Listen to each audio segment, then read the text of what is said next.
Our first guest, and I'm very excited about this, is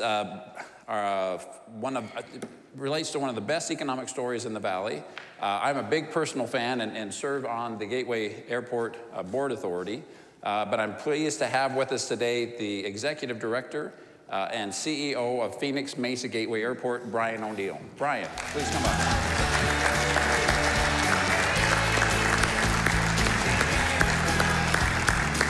Thank you, Brian. Grab a seat. Brian, the airport is just getting to be a bigger and bigger deal. And I've shared with you in the past that I was on our city council many, many years ago, right after the Air Force handed the keys to that great facility to the city. And the joke that you're so tired of hearing me say is that the city kind of felt like the dog that had caught the car. Because we knew that this was something we wanted, but we didn't know exactly what we were going to do with it now that we got it. So remind folks who maybe didn't live through that with the rest of us a little bit of the history of the Phoenix Mesa Gateway Airport. Sure. Well, we started out as a World War II Air Force base, a Williams Air Force base. And during the BRAC closures, the base realignment and closure process in the early 90s, the facility was shuttered and was turned over to the city of Mesa and 5 other communities. We're a joint powers authority. We're owned by the city of Mesa, the city of Phoenix, the town of Gilbert, the town of Queen Creek, the city of Apache Junction, and the Gila River Indian community. So, and little did I know that one of my bosses was going to be the interviewer today. Otherwise, I wouldn't have prepared stuff where I embellish a lot, but we'll have to just go with it. Brian, the more embellishment, the better, actually, because that's how politicians work, I'm afraid. So the airport, like I say, every time I go, I keep thinking that we need to tell people about the airport, but actually, people know about the airport, right? I mean, how many people flew, how many commercial passengers flew in and out of Gateway last year? I think you're right. I think word is getting out. Last year, we had over 1.5 million passengers. It was a 10% increase over our busiest year. We've had a phenomenal first quarter of 2019. In January, we were up 22% compared to last January, February 24%, and in March we were up 26%. We did over 222,000 passengers, and we pumped over 2 million gallons of fuel during the month. So it was a huge increase and a huge success story for the East Valley. And that's just the commercial airline traffic. There's also a whole lot more going on. Gateway is a lot more than just a commercial airline airport. That's correct. Tell us about some of the business activity out there. Sure. So we've got a lot of private investment going on out at the airport, a lot of private development. One of the interesting things is that there's a growing need in the East Valley and at Gateway Airport for an opportunity for larger corporate jets to be based at the airport. You know, we've got 3 large hangars, but they're all the old World War II hangars with only a 17-foot door height. Some of these larger jets need 37 feet. We don't have the money nor the entrepreneurial spirit to do it, so private investors are coming in. We've got 4 projects underway right now where they're going to be building significant hangars and office space at the airport, all to meet the growing needs of, you know, as the East Valley continues to grow and more corporations are calling the East Valley home. You know, it's really spectacular to see all the development going on. You know, it really is. If you have driven by the airport recently, you may have noticed there's 10 large industrial buildings that are being built immediately adjacent to the airport right along Ray Road, and that's just the beginning. I mean, there's many more large industrial buildings on their way to that neighborhood as well. Yeah, those are actually City of Mesa buildings that are being built. But when we go out and talk to people about the airport, we tell them that those are our projects because it just makes the airport sound that much bigger. And it does make you look better. That's true. I mean, those, if you haven't been by the airport lately along Ray Road, there are 9 huge kind of flex industrial buildings that have really gone up overnight. Right. And, but speaking of big capital projects on the airport, I know, tell us about the tower. We've got a tower out there that looks like it was built in 1970 by the Air Force. We have a tower that was built by the Air Force in 1970. Oh. Okay. And the tower's too short, the cab is too small. It was made for a military purpose, and now it's serving a commercial purpose. And so we've been working hard, you especially have been working hard over the last 5, 6, 7 years to try and get federal legislation change that would allow us to use federal grant money to build the new air traffic control tower. I'm delighted to say this year we finally got it changed, so the FAA reauthorization bill now has taken out the $2 million cap on construction of towers so that we're able to use more of our AIP money, our Airport Improvement Program money. Plus now we're eligible for discretionary grants, and we're eligible for that $1 billion infrastructure initiative that the administration put forward last year. That's great. All the political wonks in the room just really got excited when you were talking about Yeah, you know grants. what? We're hopeful that we're going to hear within the next 2 weeks, but we really have a good shot at getting that $18 million and having the federal government pick up the cost of the new tower, which would be wonderful. That would be super cool. So, but for even if you're passively interested, you're going to see a really cool tower come up at Gateway Airport. It's going to be great in the next couple of years. It's going to be a monument for the East Valley. When you're coming around the 202 or on the 24, it's really going to stand out, and you're going to say, wow, there's a real airport down there. Brian, I'm sure you get this question every day, and you're probably sick of it. So I'm not going to ask the question.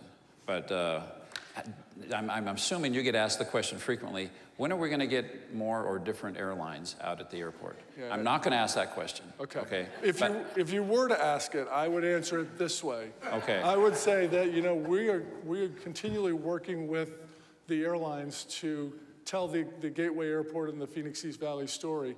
When I first started meeting with some of these airlines back in 2015, they thought Mesa had 35,000 people, and it was just a suburb of Phoenix. And when you tell them that Mesa is right now eclipsing 500,000 people, and Gilbert's got 250, and Chandler's got 260, they really are beginning to understand that this is a market, a standalone market that needs to be served. So right now we've got great service by 4 domestic and international airlines that do non-daily service, but I really think that on our horizon would be, and I'll use United as an example, I think if we could get twice daily jet service to Denver and beyond, it would allow those frequent flying business travelers that live and work in the East Valley to be able to fly out of their own hometown airport. And I think it would be a game changer for not only the airport, but for the economy of the East Valley. Well, I know you're working very hard on that, and just so people know how to set their expectations, I think that's the next big leap that we're going to make at the airport, is getting something like United that goes, or Delta, that goes to another hub, a Salt Lake or a Denver or something, and then that'll open up the whole country to Gateway Airport. It will, and sometimes airlines are hesitant and they'll say, no, I already serve Phoenix through Sky Harbor. But I think we really have a good example. WestJet, which is a high-quality Canadian airline, they have an operation at Sky Harbor. They also have an operation at Gateway Airport. And when they started at Gateway Airport, they had tremendous success, and the load factor and the yield at Sky Harbor went up. So it's not like robbing from Peter to pay Paul. It's kind of the rising tide floats all boats. So having an operation at both airports didn't hamper the success of the operation at Sky Harbor. I think that's a great point, and something that people are starting to realize is that the East Valley, Mesa and the East Valley, really is a separate destination from Phoenix. It's like Southern California. A lot of people choose to fly into John Wayne or a different airport rather than LAX because they're going a different place than where LAX is. Yeah, and when you tell the airport schedule planners that the city of Mesa is bigger than St. Louis or bigger than Atlanta or bigger than some of these other major cities, they understand that they really need to serve, it's a market that needs to be served. So hopefully the airlines are watching this segment and they'll bring something else. But just to put a bow on this, we have 4 airlines currently, correct? Someone's calling? Oh, Brian, your phone rang. Thank you so much. I woke up this morning and I said, you know what? I want to contribute to the food bank. That's great. I left my phone on. Everybody give it up for Brian. Nice. What a generous man you are. No better way to spend my money. That's great. So, but to the Reader's Digest wrap up of this is right now we're flying to how many different cities from Gateway with how many different airlines? We've got 4 different airlines, and we fly to 49 different domestic and international markets. And matter of fact, last week we just started nonstop service to Grand Junction, Colorado on Allegiant, and next month we will start service to Kalispell, Montana. So Allegiant has done a nice job of continuing to invest in Mesa, in the airport, and in the East Valley. And we've got 3 Canadian airlines that provide service to Calgary, Edmonton, and Winnipeg. And really, I think there's a lot of connectivity between Canada and the secondary, the winter home market in the East Valley. And so I think those flights have been really successful. We've got a huge connection with Mesa through the airport with, as you mentioned, Canada. We get thousands and thousands of winter visitors that come through the airport from Canada. And in a moment, we're going to talk about the strong connection with Mexico. So it really is a very international airport, and it helps us connect in a big way to those important countries. Speaking of Allegiant, we really appreciate Allegiant. Like you say, they do a lot of, take care of a lot of great people at the airport. I noticed you brought something with you. Tell us what giveaway we have today. And I need, oh, look, we have the cards already. All right. Go ahead. So we did. Allegiant was generous enough to donate 2 round-trip tickets. And if you think about it, it's actually 2 $250 vouchers. So if anyone has flown Allegiant before and you've got 2 $250 vouchers, $500, you book the right ticket, you go to the right place, you can take the whole family. So they've donated at least 2 round-trip tickets.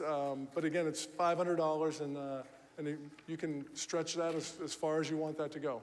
That's right. $500 on Allegiant will get you around the world, pretty much. As long as you want to go to Kalispell, Montana, and not any further. Right? Okay. All right. So we're going to have good luck to everybody. All right. Are you getting nervous a little bit? Brian, please pick the lucky winner for the $500 of air travel on Allegiant out of Gateway Airport. Here we go. Oh my gosh, one of my favorite people in the world, Yvonne Martinez. You and Jen are going on a trip. All right.